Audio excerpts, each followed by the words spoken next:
چاہیے گردین و دنیا میں سکو دل کی خوشی، چاہیے گردین و دنیا میں سکو دل کی خوشی، صحبت علماء میں آ کر سیکھو باتیں علم کی، صحبت علماء میں آ کر سیکھو باتیں علم کی۔ الحمد للہ رب العالمین والصلاة والسلام علی سید المرسلین اما بعد فاعوذ باللہ من الشیطان الرجیم بسم اللہ الرحمن الرحیم الصلاة والسلام علیک یا رسول اللہ وعلی آلک واصحابک یا حبیب اللہ الصلاة والسلام علیک یا نبی اللہ وعلی آلک واصحابک یا نور اللہ۔ مدنی چینل کے ناظرین، پروگرام علم کی باتیں، اس میں آپ کو خوش آمدید کہتے ہیں۔ اللہ رب العالمین ہم سب کو دین متین کی باتیں سیکھ کر سمجھ کر اور ان پر عمل کرنے کی سعادت عطا فرمائے۔ ہمارے پیارے نبی صلی اللہ علیہ وآلہ وسلم کا فرمان معظم عالی شان ہے، ان اول الناس بی یوم القیامہ اکثرہم علیہ صلاۃ، قیامت کے دن میرے قریب ترین وہ ہوگا جو مجھ پر کثرت سے درود پڑھنے والا ہوگا۔ شعبان المعظم کا بابرکت، عظمتوں والا، ساعتوں والا مہینہ ہے، اور اس مہینے میں آیت درود کے نزول کے حوالے سے بھی تفاسیر میں موجود ہے۔ صحابہ کرام اس مہینے کو ایک اعتبار سے ماہ درود کے طور پہ بھی منایا کرتے تھے، یعنی کثرت سے شعبان کے مہینے میں درود، اس لیے کہ آیت درود اس مہینے میں وہ نازل ہوئی ہے۔ اللہ رب العالمین مجھے آپ کو کثرت کے ساتھ بارگاہ رسالت میں درود و سلام پیش کرنے کی توفیق عطا فرمائے۔ صلو علی الحبیب صلی اللہ تعالی علی محمد صلی اللہ علیہ وآلہ وسلم، صلاۃ و سلام علیک یا سیدی یا رسول اللہ۔ مدنی چینل کے ناظرین، آج کے ہمارے اس پروگرام میں مہمان ہیں مفتی سجاد صاحب، حضرت آپ کو خوش آمدید کہتے ہیں۔ جزاک اللہ۔ آمین۔ اور انہی کے ساتھ ہیں مفتی جمیل صاحب، آپ کو بھی دل کی گہرائیوں سے خوش آمدید کہتے ہیں۔ جزاکم اللہ خیر۔ ان دنوں میں بطور خاص مسلمان الحمدللہ شب برات سے پہلے کئی طرح کی نیکیوں کا اہتمام کرتے ہیں۔ نامہ اعمال کی تبدیلی کا وقت اور سال بھر کے جو نامہ اعمال ہیں اٹھائے جاتے ہیں، اور جو اللہ رب العالمین چاہے اپنی رحمت سے لوگوں کی خطاؤں کو، غلطیوں کو، گناہوں کو معاف فرمائے، اور شب برات چھٹکارا پانے کی وہ شب اور رات جس کے حوالے سے کہ اس میں قبیلہ بنی کلب کی بکریوں کے بالوں کی تعداد سے بھی زیادہ لوگوں کی بخشش اور مغفرت ہوتی ہے، وہاں الحمدللہ مسلمانوں میں ایک یہ بھی رجحان ہے کہ آپس میں بھی ایک دوسرے سے حقوق کے حوالے سے اگر کوئی کوتاہی غلطی ہو جاتی تو اس کی معافی کی درخواستیں کرتے ہیں، یا سوشل میڈیا پہ ہم دیکھتے ہیں تو اس طرح کے میسیجز، اس طرح کا مواد وہ شیئر ہو رہا ہوتا ہے۔ آج ہم اسی حوالے سے کچھ گفتگو کریں گے کہ بیسک جو بندوں کے بندوں سے متعلق حقوق ہیں ان کے اندر کس طرح کی احتیاطیں ہمیں بجا لانی چاہیے، اور اگر کہیں اس میں کوتاہی ہو جائے، کسی کا حق مار لیا جائے، چاہے کسی کی عزت کا معاملہ ہو یا پیسوں روپے کا معاملہ ہو، تو پھر اس کی تلافی کی کیا کیا صورت وہ ہو سکتی ہے۔ آپ پروگرام میں اول تاخیر ہمارے ساتھ شریک رہیں، اور حقوق العباد کے حوالے سے انشاءاللہ آپ کو بہت سی معلومات اس پروگرام میں وہ حاصل ہوگی۔ اور میں مفتی سجاد صاحب سے عرض کروں گا کہ حضرت سب سے پہلے میں کہ خلاصتاً حقوق العباد یہ کتنی قسمیں اس کی ہیں، اور ہر قسم کے حوالے سے کیا اس کے ساتھ شرعی احکام متعلق ہوتے ہیں؟ بسم اللہ الرحمن الرحیم۔ حقوق العباد بنیادی طور پر دو قسم کے ہیں۔ ایک وہ حق ہے کہ جو کسی سے مالی معاملے سے متعلق ہوتا ہے، یعنی کسی پر کسی کا کوئی حق دائن ہے، کوئی مال اس نے کسی کا دینا ہے، اس کو دیون کہا جاتا ہے۔ اور حقوق العباد میں سے جو دوسرا حق ہوتا ہے اس کا تعلق مظالم سے ہوتا ہے، یعنی کسی شخص نے بلا اجازت شرعی اپنے قول سے یعنی اپنی بات کے ذریعے سے، اپنے فعل سے کسی کے دین میں، جان میں، مال میں، آبرو میں، جسم میں، یا اس کے دل کو تکلیف پہنچائی، اذیت پہنچائی، تو یہ جو حقوق العباد کا معاملہ ہے اس کو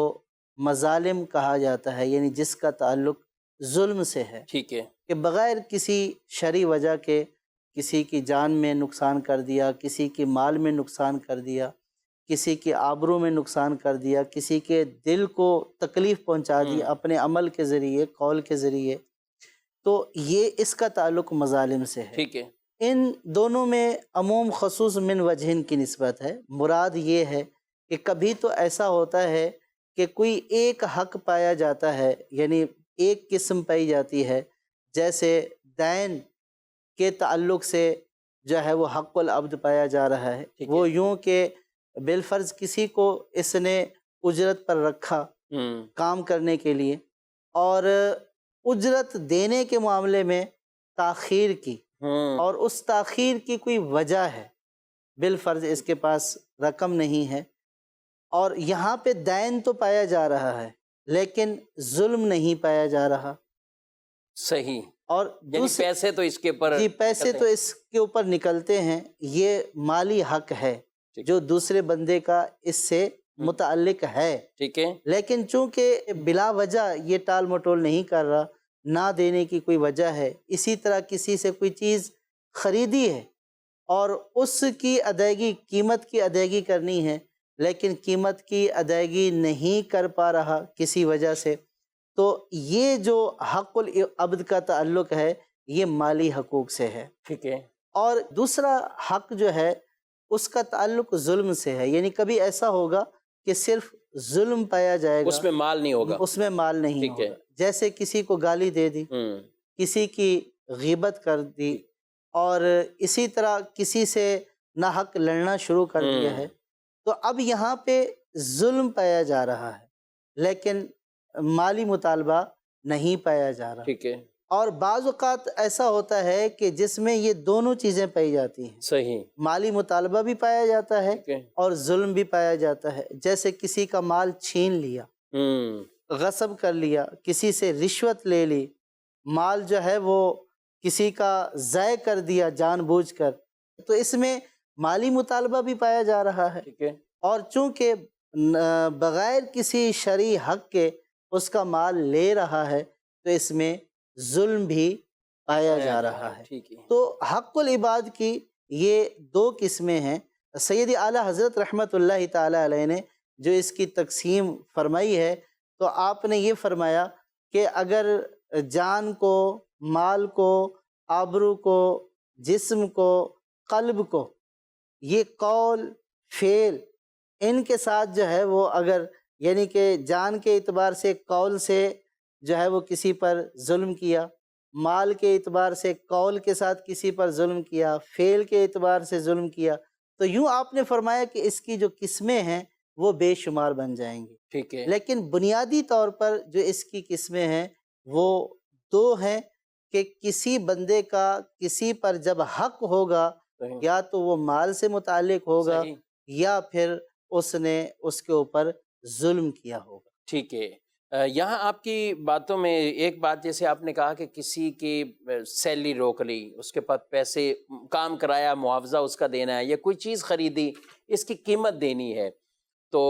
اس میں ظلم نہیں پایا جا رہا، تو اس کی بھی کوئی کیٹیگری ہے یا اس میں کوئی خاص شرائط ہیں کہ کب ظلم نہیں پایا جائے گا اس میں؟ دیکھیے اس میں کسی کی اجرت دینی ہے اور کسی سے کوئی چیز خریدی ہے، صحیح ہے، اب اس کی قیمت ادا کرنی ہے۔ ہوں، اب یہاں پہ یہ بیان کیا گیا کہ اس میں مالی مطالبہ پایا جا رہا ہے، جی جی، ظلم نہیں پایا جا رہا۔ صحیح، دیکھیے یہ ظلم اس وقت نہیں پایا جائے گا جب کہ یہ اس کی ادائیگی کسی وجہ سے نہیں ہو رہی ہے، یعنی وجہ ایسی ہے جو معقول ہے، جس کو شریعت وجہ کہتی ہے، ٹھیک ہے، جیسے کسی سے کام کروایا صحیح، اور کام کروانے کے بعد یہ نادار ہے، اس کو دے نہیں سکتا ہے، یا جو ہے وہ اس کا جو ذریعہ تھا دینے کا، جو رقم تھی وہ جاتی رہی اس کے پاس سے،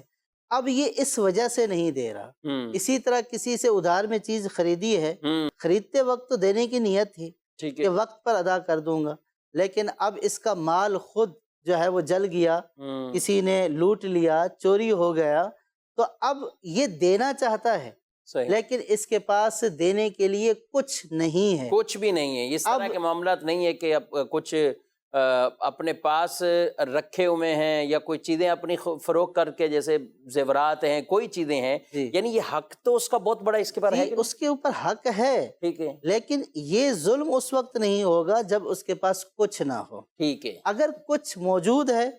اور پھر بلا وجہ تاخیر کیے جا رہا ہے، ٹھیک ہے. وہ تو حدیث پاک میں سرکار صلی اللہ تعالیٰ علیہ وسلم نے ارشاد فرمایا مطل الغنی ظلم،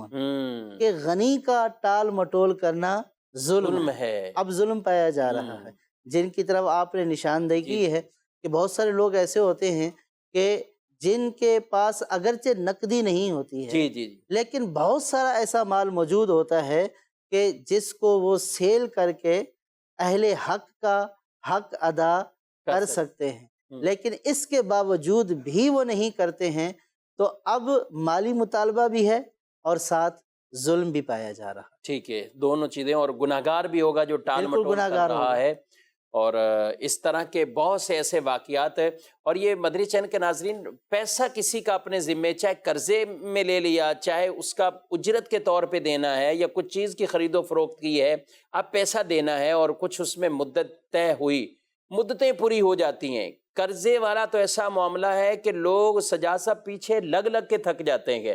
اور جب قرض لینا تھا تو یہ بڑا اپنی طرف سے ایک محتاج ہو کر بڑی منتیں سماجتیں کر کر کے کچھ جو بھی کہیں جب بچھا ہوا ہے گویا کہ اس کے آگے، لیکن جب پیسہ ہاتھ میں آ گیا تو اس کے بعد اب وہ چکر لگاتا رہے، اب وہ لگاتا رہے. یہ نہ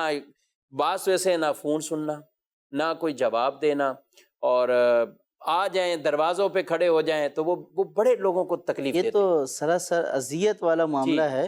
اب یہاں پہ صرف مالی حق نہیں ہے بلکہ یہاں پہ ظلم بھی شامل ہو گیا جی کہ ایک مسلمان کو اپنے قول سے اپنے فعل سے اذیت پہنچائی جا رہی ہے. جی جی مالی حق تو کہیں دور رہ گیا، لیکن جواب نہ دینا، وہ دروازے پر موجود ہے اور آنا نہیں. بعض اوقات وصول کرنے والے کو ایسا لگتا ہے کہ گویا میں نے اس کا دینا ہے، میں نے اس کا دینا، اور یہ یا میرے میں اوپر اسے احسان بھیک کر مانگ رہا رہا ہوں ہے. ایک طرح کا نا، جی یہ اس سے کوئی مانگ رہا ہوں، اس کی منتیں کر رہا ہوں. اور یہی شاید وجہ ہے کہ ہمارے معاشرے سے قرض دینے کی نیکی ختم ہوتی جا رہی ہے. اب کوئی سامنے والا مجبور بھی آتا ہے تو قرض دینے والے ہمت نہیں پکڑ رہے ہوتے اور وہ اس کو کچھ ہاتھ نہیں پکڑا رہے ہوتے. حالانکہ قرضہ دینا خود ثواب کا کام، بہترین صدقہ ہے، بلکہ صدقے سے بھی افضل ایک اعتبار سے اسے کہا گیا ہے، کیونکہ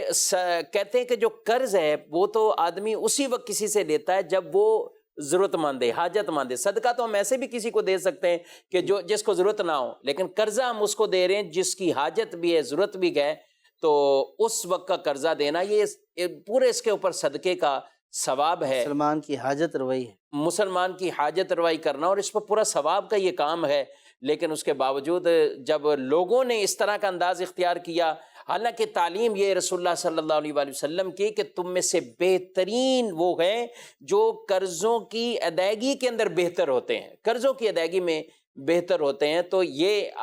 حق اگر کسی کے ذمے نکلتے ہیں تو صرف زبانی کلامی اس طرح کی باتوں سے حقوق کی معافی اس طرح نہیں ہو پائے گی، بلکہ ان کی جو عزت، جو ان کے ساتھ ظلم والا یہ معاملہ کیا ہے، اس کے ساتھ ساتھ ان کی رقم بھی انہیں لوٹانی ہوگی.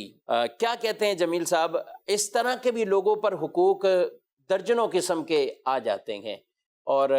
لیکن اس کے باوجود ان کی جب ادائیگی کی طرف ہیں وہ توجہ نہیں رہتی. دیکھیں، یہ ایک بہت زیادہ ہمارے معاشرے میں جس طرف آپ نے گفتگو فرمائی ہے کہ جب لوگ قرض لینے کا معاملہ آتا ہے تو لینے والے کا انداز کتنا دھیما سا ہوتا ہے اور کس طرح لجاجت کے ساتھ وہ بچھا جا رہا ہوتا ہے کہ میری مدد کر دیں، میں آپ کو لوٹا دوں گا، میری کمیٹی آنے والی ہے نومبر میں، تو بس آپ کو جیسے ہی کمیٹی کھلے گی آپ کو پیش کر دوں گا. اب جو قرضہ دے رہا ہوتا ہے تو وہ اس کی باتوں پر اطمینان کر کے، اعتماد کر کے وہ قرض کی ایک رقم دے دیتا ہے۔ اب جب وہ نومبر کا مہینہ آ گیا یا جو بھی BC کمیٹی کا مہینہ آنا تھا وہ آ چکا ہوتا ہے، کمیٹی کھل چکی ہوتی ہے، اب وہ اس کے دروازے پہ آتا ہے، دستک دیتا ہے، تو شروع میں تو فیس کر لیا جاتا ہے، جی سامنا آمنا ہو جاتا ہے کہ ابھی کمیٹی نہیں ملی یا کمیٹی ہی ٹوٹ گئی، کچھ جی بھی خبر دی جاتی ہے کہ اب میں اگلے مہینے 2 مہینے 4 مہینے کا ٹائم دے دیا۔ اب اس دوران پھر آئندہ جب یہ طلب کرنے کا سلسلہ ہوتا ہے تو اب معاملہ بالکل برعکس ہو جاتا ہے کہ جب قرض لینے کا معاملہ آیا تھا تو یہ بڑی لجاجت کے ساتھ جاتا تھا کہ پتہ نہیں ملے گا نہیں ملے گا، اب معاملہ یہ ہو جاتا ہے کہ جس نے قرض دیا تھا وہ اس احساس کے ساتھ جاتا ہے پتہ نہیں میری قرض کی رقم اس نے تاریخ تو بتائی ہے، اس میں دے دے گا یا نہیں دے گا۔ تو جیسے کہ حدیث مبارکہ میں فرمایا گیا مطل الغنی ظلم، ہوں مالدار شخص کا غنی کا اپنے اوپر آئے ہوئے حق کی ادائیگی میں ٹال مٹول کرنا، تاخیر کرنا، یہ ظلم ہے، زیادتی ہے۔ ہوں کبھی شفیق صاحب ایسا ہوتا ہے کہ ایک آدمی واقعتاً مجبور ہوتا ہے اور قرض کی ادائیگی کا وقت بھی پورا ہو چکا، دے نہیں پا رہا، نہ اس کے پاس اسباب حاجت سے زائد ایسے ہیں کہ جن کو فروغ کر کے وہ قرض کی ادائیگی کرے، تو ایسے موقع پر اللہ تبارک و تعالیٰ نے اس طرح کے جو مقروض، مدیون اور حاجت مند افراد ہوتے ہیں ان کے بارے میں فرمائے وَإِن كَانَ ذُو عُسْرَةٍ فَنَظِرَةٌ إِلَىٰ مَيْسَرَةٍ، ہوں کہ اگر یہ تنگ دست ہو جائیں یعنی قرض کی ادائیگی کرنے میں بالکل دشواری میں آ چکے ہیں، فَنَظِرَةٌ إِلَىٰ مَيْسَرَةٍ، تو ان کو آسانی تک ان کو مہلت دی جائے۔ ٹھیک ہے، تو اب یہ مہلت دینا ایسے شخص پر پھر واجب ہو جاتا ہے، لیکن اب اس میں مقروض اور مدیون جو قرض دار ہے اس کو بھی غور کرنا چاہیے کہ اس کے اپنے جو رہن سہن کے انداز ہیں اس میں کوئی فرق نہیں پڑ رہا، بالکل، یا اسی طرح آسائشوں کے ساتھ گھر میں بلکہ اس سے بھی زیادہ بعض اوقات فیملی کے اندر بھی لوگ، تبھی تو یہ گفتگو ہوتی ہے اتنی زیادہ کہ یار ہماری طرف کوئی نظر ہی نہیں کر رہے، اور بعض ایسے بھی ہوتے ہیں، ابھی تو حالات کچھ ایسے ہیں کہ جس کی وجہ سے ہم بیرون ملک اور دیگر سفر جو ہیں وہ منقطع ہیں، ابھی نہیں ہو رہے، لیکن بعض کے بارے میں اسپیشل لوگ یہ گفتگو کرتے ہیں، یار ان کا جو عمرہ روٹین وائز تھا وہ بھی چل رہا ہے، ان کا یہ کام بھی چل رہا ہے، ان کا یہ کام بھی چل رہا ہے، ان کے قرضے بھی پھر لاکھوں میں ہوتے ہیں، تو یہ ہماری طرف کوئی کسی طرح کی نظر نہیں کر رہے، کیا کہیں تو گے؟ ایسے لوگوں کو چاہیے کہ جن کے ذمے قرض باقی ہیں لوگوں کے، وہ جیتے جی قرض کی ادائیگی کریں، ورنہ یاد رکھیں اگر کسی کا حق ذمے پر رہا، اب وہ حق ذمے پر ہونے کی جو تفصیل مفتی سجاد صاحب نے ارشاد فرمائی جس کے اندر کسی کا مال تلف کرنا پایا گیا یا کسی کو ایذا دینا یا کسی کو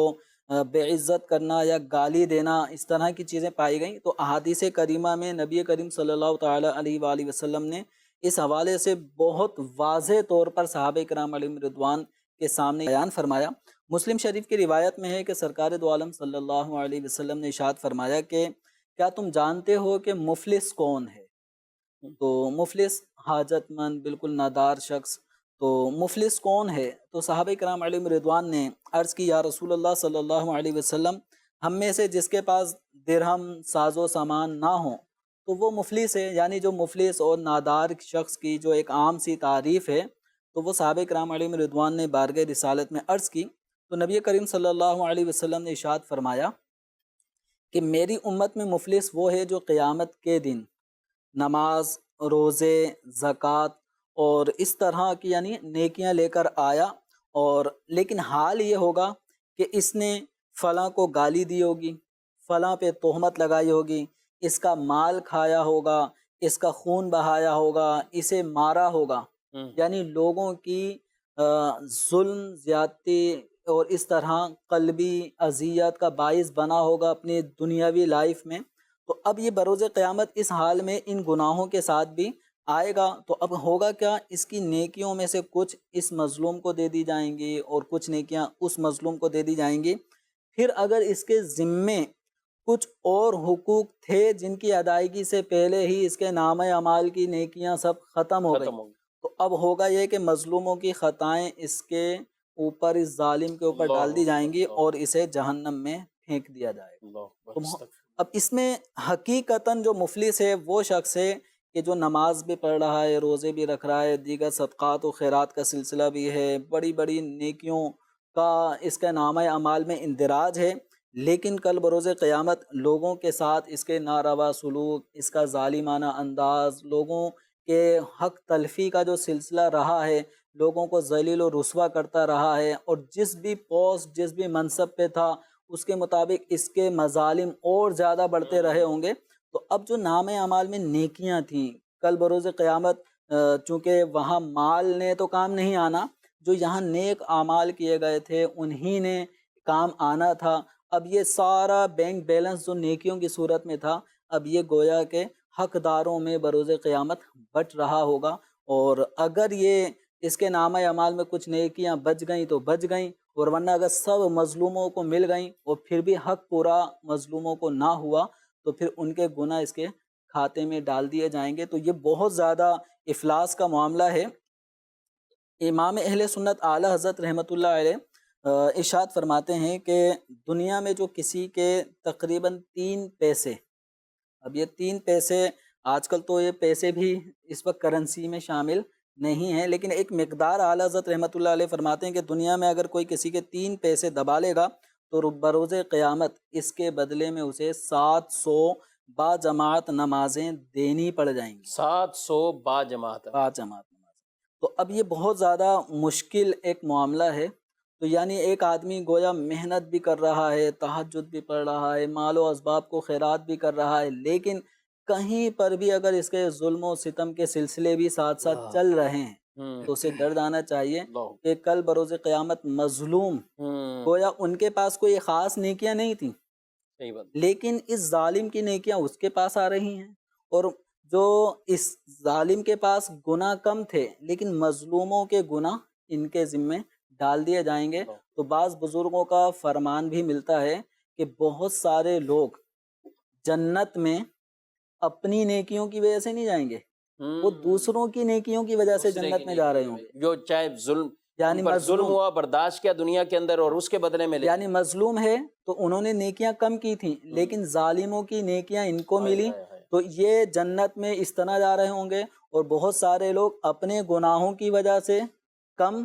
دوسرے لوگوں کے گناہوں کی وجہ سے جہنم میں جا رہے ہوں گے۔ وجہ وہی کہ ان کے حقوق ادا کرنے میں دنیا میں سستی کی، کہ دنیا میں حقوق کی ادائیگی معافی کے ذریعے، ان کا جو حق آتا تھا مال کی صورت میں مال کی ادائیگی کے ذریعے ممکن تھا، لیکن حق تلفی کی، مال ادا نہیں کیا۔ اب آخرت کا جو معاملہ ہے وہ اعمال کے ذریعے ہوگا۔ تو اب کیا ہوگا، نیکیاں اس کے پاس اگر کم ہوئیں تو اب جو لوگوں کے گناہ تھے وہ اس کے ذمے ڈال دیے جائیں گے۔ تو اس لیے یہ اپنے گناہوں کے ساتھ ساتھ دوسرے کے کثیر گناہوں کے ساتھ جہنم میں جائے گا۔ استغفر اللہ علمان اللہ۔ اس لیے ہمارے پیارے نبی صلی اللہ علیہ وآلہ وسلم نے جب بھی اہم مواقع پر جو خطبات ارشاد فرمائے، سجاد صاحب ہم دیکھتے ہیں ان کے اندر ایک دوسرے کے حقوق، چاہے ذات کے اعتبار سے، مال کے اعتبار سے، ان کی عزت کے اعتبار سے، خود حجت الوداع کا جو خطبہ ہے تو نبی پاک علیہ الصلوۃ والسلام نے کتنی ایک طویل گفتگو فرماتے ہوئے اور پہلے حرم کا تذکرہ کرتے ہوئے یہ کون سا مہینہ، کون سی جگہ ہے، اور صحابہ کرام علیہ رضوان، شارحین نے لکھا بڑی متوجہ ہو گئے کہ کون سی ایسی بات آپ صلی اللہ علیہ وسلم یہ بات ارشاد فرمائیں گے۔ تو پھر آپ نے وہی ارشاد فرمایا کہ ایک مسلمان کے دوسرے مسلمان پر عزت، اس کے خون اور اس کے مال کی حرمت، فرمایا وہ اس مہینے، اس شہر مکہ، اس سے بھی زیادہ اس پر وہ اہمیت دوسرے مسلمان کے خون کی اور اس کی عزت کی ہے۔ سجاد صاحب باتیں یہ سنتے ہیں ذہن بھی بنتا ہے، لیکن ہوتا یہ ہے کہ جو اس میں مبتلا ہے، کیا وجہ ہے کہ وہ ان حقوق کی ادائیگی کی طرف کوئی قدم بڑھانے کے لیے تیار نہیں ہے؟ آخرت کی باتیں سنی ہم نے کہ کسی دوسرے کی وجہ سے آدمی کے اوپر ایسا گناہ کا وبال بھی آئے گا، جہنم کو جائے گا، لیکن ایک طبقہ ہے کہ اس سے کوئی ٹس سے مس ہونے کے لیے تیار نہیں، یا یہ سوچ ہوتی ماد اللہ دیکھا جائے گا، کون دیکھ رہا ہے، یا ابھی کون ہے، مرنے کے بعد کیا پتہ چلے گا۔ یہ جو سوچ ہوتی ہے یہ یا بے باکی ہوتی ہے کہ جس کی وجہ سے وہ اس میں اور آگے گویا کہ ظلم کی اس دریا میں نہاتا جاتا ہے، بہتا ہوا جاتا ہے، اور ظلم ہر طرف پھیلایا ہوا ہوتا ہے۔ کیسے یہ سوچ بدلے؟ دیکھیں اس کی کئی وجوہات ہیں۔ اس میں پہلی وجہ تو یہ ہے کہ جیسا کہ حدیث پاک میں خود نبی کریم صلی اللہ تعالیٰ علیہ وسلم نے اس طرف ہماری رہنمائی فرمائی ہے کہ جب انسان گناہ کرتا ہے تو اس کے دل کے اوپر ایک سیاہ دھبا لگ جاتا ہے، اللہ۔ سیاہ نقطہ لگ جاتا ہے۔ وہ جوں جوں ظلم و عدوان اور گناہوں میں بڑھتا جاتا ہے تو اس کی قلبی سیاہی اس کے پورے دل کو گھیر لیتی ہے، اور جب دل سیاہ ہو جاتا ہے اور دل کی سختی، یوں سمجھے کہ یہ دینی اعتبار سے اتنی نقصان دہ چیز ہے کہ جب دل سخت ہو جائے تو پھر اس کے اوپر کوئی واعظ و نصیحت اثر نہیں کرتی، اور پھر بندہ سرکشی میں، گناہوں میں اور آگے بڑھتا ہے، کیونکہ جب دل سخت ہو چکا، دل کے اوپر کوئی واعظ و نصیحت کسی کی اثر نہیں کرتی تو وہ سرکشی میں آگے بڑھتا ہے، اور پھر معاذ اللہ بعض لوگوں کی ایسی عادت بن جاتی ہے کہ یہ گناہ کرنا ان کے لیے لذت کا باعث بن جاتا ہے۔ آپ دیکھتے ہوں گے، سنتے ہوں گے، ان کی آپس کی محفل ہوتی ہے نا، تو پھر یہ جو ہے وہ مختلف لوگوں کو ٹارگٹ کر کے بول رہے ہوتے ہیں، اب دیکھنا کہ میں اس کو کیسے پھنساتا ہوں۔ اب گویا کہ اس کے دل کو لذت ہی اسی گناہ سے ہو رہی ہے، اللہ معاف فرمائے۔ ایک وجہ تو یہ ہے۔ دوسری وجہ یہ ہے کہ اس ہولناکی کا احساس نہیں ہے، کیونکہ دنیاوی جو سزائیں ہیں کہ کسی کا قرضہ ہڑپ کر لیا، کسی کے پیسے ہڑپ کر لیے، دنیاوی سزائیں بہت معمولی سزائیں ہیں کہ بھئی 6 مہینے کے لیے جیل میں چلے جاؤ، اور اس کے بعد جیل سے آنے کے بعد وہ قرضہ ہی ختم،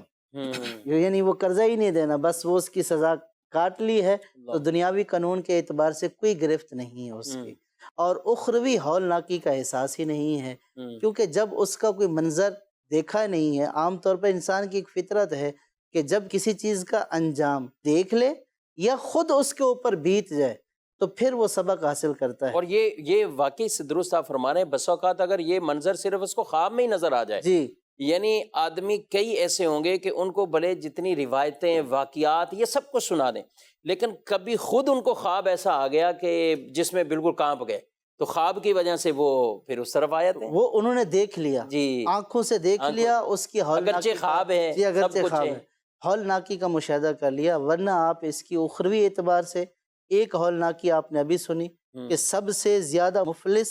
ترین شخص ہی وہ ہے کہ جس نے لوگوں کے حقوق ادا کرنے ہیں۔ اب اس سے بھی زیادہ عبرتناک حدیث پاک جو بیان کی نبی کریم صلی اللہ تعالیٰ علیہ وسلم نے، سرکار صلی اللہ تعالیٰ علیہ وسلم نے ارشاد فرمایا کہ بروز قیامت اگر کسی بیٹے پر اس کے والدین کا حق ہوا، کوئی دین ہوا، کوئی مالی معاملہ ہوا، تو اس کے والدین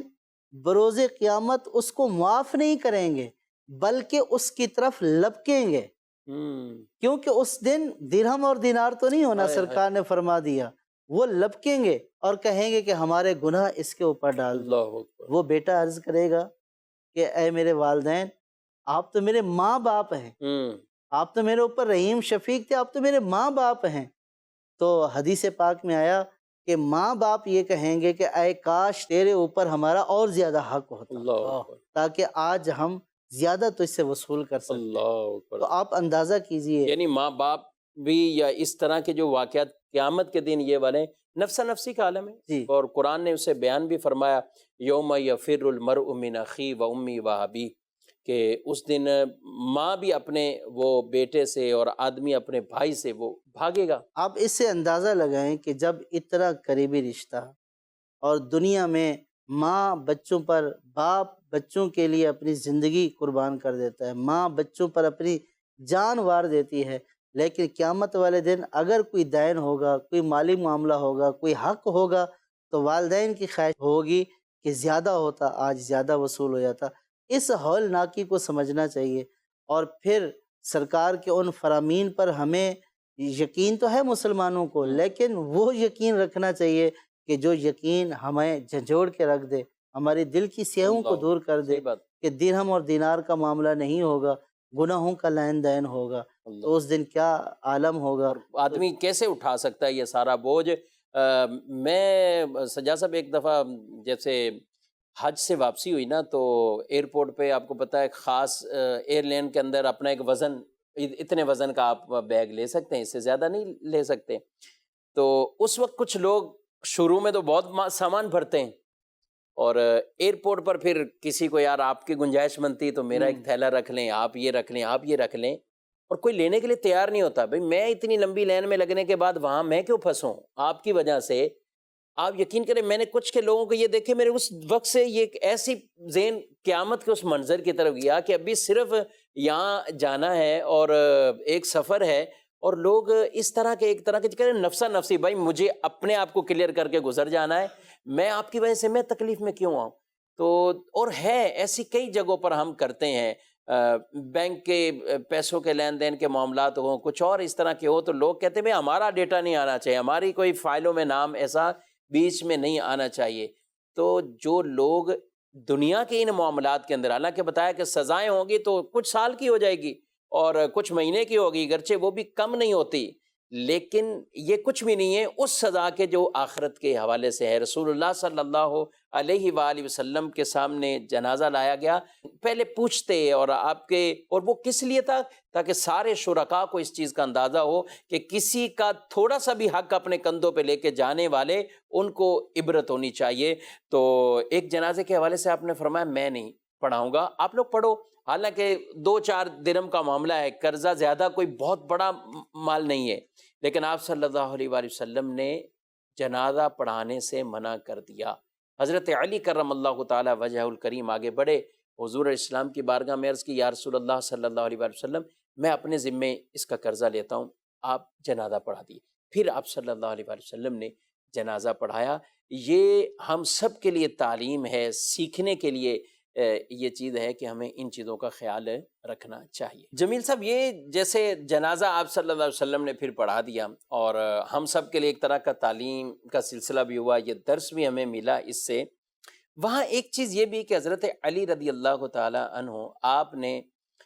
اس شخص کے حوالے سے جو یہ بھلائی کا معاملہ کیا کہ رسول اللہ صلی اللہ علیہ وسلم اگر جنازہ پڑھائیں وہ اس سے محروم نہ رہ جائیں، حضور علیہ السلام یہ کرم فرما دیں۔ یہاں ہمیں یہ بھی ایک ملتا ہے کہ اگر کسی کے ساتھ ایسا معاملہ ہے تو دوسرے افراد، دوسرے بھائی، وہ کوئی مدد کے ذریعے، ہیلپ کے ذریعے یا درگزر کے ذریعے اپنا معاملہ دنیا کے اندر ہی سولو کر لیں۔ بالکل، اس واقعے میں نبی کریم صلی اللہ تعالی علیہ وآلہ وسلم نے قرض کی جو ایک اہمیت تھی کہ جب دنیا میں کسی سے قرض لیا ہے تو اس کی ادائیگی دنیا میں جیتے جی کیوں نہیں کی، تو اس حوالے سے نبی کریم صلی اللہ تعالی علیہ وآلہ وسلم نے نماز جنازہ پڑھنے سے یہ انکار فرمایا تھا۔ اور بعد میں دیگر احادیث کریمہ میں ہے کہ نبی کریم صلی اللہ تعالی علیہ وآلہ وسلم نے بعد میں اگر کوئی مقروض بھی ہوتا اور اس حالت میں انتقال کر جاتا تو آپ صلی اللہ تعالی علیہ وآلہ وسلم نے اپنی شان کریمی سے فرمایا کہ اس کا قرضہ میں ادا کروں۔ اللہ تو یہ بعد میں آپ صلی اللہ تعالی علیہ وآلہ وسلم نے چونکہ دونوں چیزیں صحابہ کرام علیہم رضوان کے سامنے رکھی ہیں کہ قرض نہ دینا کتنا مذموم فعل ہے، وہ بھی ظاہر کر دیا، اور یہ اسی طرح اچھے انداز میں ظاہر ہو سکتا تھا کہ جنازہ موجود ہے اور ایسا لمحہ کہ اب تو یہ دنیا میں واپسی آئیں گے بھی نہیں، اور اس موقع پہ چونکہ یہ قرض نہ دینے کی جو مذمت ہے اس کو نبی کریم صلی اللہ علیہ وسلم نے ظاہر کرنا تھا۔ پھر حضرت مولا علی رضی اللہ عنہ، انہوں نے قرض اپنے ذمے لیا، تو ایک مسلمان کی دوسرے مسلمان کے لیے دل میں یہ جذبات ہونے چاہیے ماشاءاللہ کہ نبی کریم صلی اللہ تعالی علیہ وسلم جن کی دعا اللہ تعالی ارشاد فرماتا ہے اِنَّ صَلَاتَكَ سَكَنٌ لَهُمْ، واہ، اے محبوب آپ کی جو دعا ہے آپ کے امتیوں کے لیے باعث چین، باعث سبحان اللہ، سکون ہے۔ حضور جو نماز جنازہ ادا کریں گے اس مسلمان بھائی کا فائدہ ہوگا۔ تو ایک مسلمان کو بھی چاہیے کہ وَتَعَاوَنُوا عَلَى الْبِرِّ وَالتَّقْوَى، نیکی اور پرہیزگاری کے کام میں ایک دوسرے کی مدد کرو۔ تو یہ ایک مرحوم مسلمان کے لیے حضرت مولا علی رضی اللہ تعالی عنہ کی ایک مدد تھی، اور مسلمان کے لیے بھی یہ ہے کہ جس سے اپنے مسلمان بھائی کے لیے فائدے کی کوئی صورت بن سکتی ہو تو اسے چاہیے کہ فائدہ پہنچائے۔ تو اب بعض اوقات ایسے ہوتا ہے کہ ہمارے سامنے ایک شخص مقروض ہے، محتاج ہے، نادار ہے، ہمیں پتہ چل جاتا ہے، اور آئے دن اس کے دروازے پٹ رہے ہوتے ہیں، قرض خواہ آ کے اس کی عزت پامال بھی کر رہے ہوتے ہیں اور واقعتاً وہ محتاج ہے، وہ ادا بھی نہیں کر پا رہا، قرض خواہ اسے مہلت بھی نہیں دے پا رہے۔ ہوں، تو ایسے موقع پہ قرب و جوار میں رہنے والے مسلمانوں کو بھی چاہیے کہ اپنے اس مسلمان کی خیر خواہی کریں۔ ٹھیک ہے، اس کا اگر قرضہ ہے، آپ کو اللہ تعالیٰ نے طاقت دی ہے، توفیق دی ہے، تو اپنے مال کے ذریعے اس مسلمان کی قرض کی ادائیگی میں مدد کریں۔ ماشاء اللہ۔ اچھا، ایسے میں ہم مصارف زکوٰۃ جب دیکھتے ہیں تو مصارف زکوٰۃ میں جہاں شریف فقیر ہے، جہاں مسکین ہے، وہیں والغارمین یعنی جو مقروض ہیں، تو مقروض بھی مستحقین زکوٰۃ میں شامل ہے۔ اور فقہائے کرام فرماتے ہیں کہ جو مصارف زکوٰۃ ہیں، ان مصارف زکوٰۃ میں زکوٰۃ مقروض کو دینا یہ دیگر کو دینے کے مقابلے میں افضل ہے۔ ٹھیک، وجہ کیا ہے کہ ایک مسلمان قرض تو لے چکا تھا اپنی حاجت کی وجہ سے، اسے قرض بھی مل گیا تھا، اب قرض کی ادائیگی میں اس کے پاس کوئی اسباب ایسے نہیں ہیں کہ جن کو فروغ کر دے، کوئی مال کی آمدنی کا کوئی ذریعہ آئندہ نظر نہیں آ رہا۔ اب یہ کیا ہوتا ہے، منہ چھپا رہا ہے، ہوں، قرض خواہوں کا سامنا نہیں کر پا رہا، آنکھیں نیچی ہو جاتی ہیں، وہ کچھ بھی کہہ رہے ہوتے ہیں، بیچارہ سن رہا ہوتا ہے کیونکہ قرض لیا ہے۔ تو اب ایک مسلمان کی قرض کی ادائیگی میں جب ہم یوں مدد کر دیں، اگر اللہ نے دیا ہے تو بغیر زکوٰۃ ویسے ہی مدد کر دی جائے، لیکن اگر اور دیگر اسباب نہیں ہیں مدد کرنے کے یا اور ذرائع نہیں ہیں، تو اب زکوٰۃ بھی ایک ذریعہ ہے۔ ٹھیک ہے، تو آپ کی اگر زکوٰۃ کی رقم بالفرض 25,000 نکلتی ہے، 1,00,000 نکلتی ہے، اور اس مسلمان کا قرضہ بھی اتنا ہی کچھ بنتا ہے، تو اس مسلمان کی مستحقین زکوٰۃ ہونے کے حوالے سے جتنی معلومات لینا ممکن ہے بآسانی، وہ معلومات بھی آپ کو ہو گئی کہ ہاں یہ مستحق زکوٰۃ بھی ہے، قرض بھی ہے۔ تو اب اس مسلمان کی عزت نفس کو مجروح ہونے سے بچانے کے لیے اگر اس کو قرض دے دیا جائے گا تو یہ انشاءاللہ قرض کی ادائیگی کر کے سرخ روح ہوگا، ماشاء اللہ۔ ایک اور ٹینشن سے بچے گا۔ اور یہ دینے والوں کو بھی یہ ایک ثواب ملے گا کہ انہوں نے اس کو پریشانی سے نکالا گئے، اور ان کے لیے بھی یہ فضیلت کی بات ہے۔ سجاد صاحب، یہ اگر مقروض کو دینے لگیں تو اس کی کوئی خاص شرائط دیکھنی پڑیں گی؟ اور مقروض کافی بندے مقروض ہوتے ہیں کہ کچھ کا قرضہ ختم ہی نہیں ہوتا کسی طرح کا بھی، اور بعض ایسے ہوتے ہیں کہ ان کی کچھ روٹین وائز عادت ایسی بن جاتی ہے کہ ابھی پتہ بھی ہے کہ زکوٰۃ سے قرضے کا ادا ہو جانا آسان ہے، کوئی نہ کوئی سیٹنگ بن جاتی ہے، اب پھر قرضہ، پھر قرضہ، پھر قرضہ، کیا کہیں گے آپ ایسوں کے والے سے؟ دیکھیں، جو قرضہ لے رہا ہے اگر تو وہ حاجت اور ضرورت کے لیے لے رہا ہے اور بار بار اس کو حاجت ہے تو لینے میں تو کوئی حرج نہیں ہے، قرض لیکن لینے لیکن جس پہلو کی طرف آپ اشارہ فرما رہے ہیں، عام طور پر اس طرح کے لوگ لیتے ہیں اور پھر لوگوں سے سوال کرنا شروع کر دیتے ہیں۔ جی جی جی جی، تو یہ جو سوال کرنا ہے، اب زکوٰۃ دینے کا ذکر ہوا تو اس میں بھی دو چیزیں ہیں، ایک مسکین ہے، ایک فقیر ہے۔ ٹھیک ہے، مسکین زکوٰۃ کا سوال بھی کر سکتا ہے، صحیح، لیکن فقیر کے لیے زکوٰۃ کا سوال کرنا حرام ہے۔ یعنی شریف فقیر کو زکوٰۃ دے سکتے ہیں ٹھیک ہے، لیکن وہ خود سے زکوٰۃ کا سوال نہیں کر سکتے۔ تو اب یہ جو عادت بعض لوگوں کی ہوتی ہے کہ آپ چلو زکوٰۃ دے دیں، تو یہ جو سوال والا پہلو ہے تو یہ ناجائز پہلو ہے،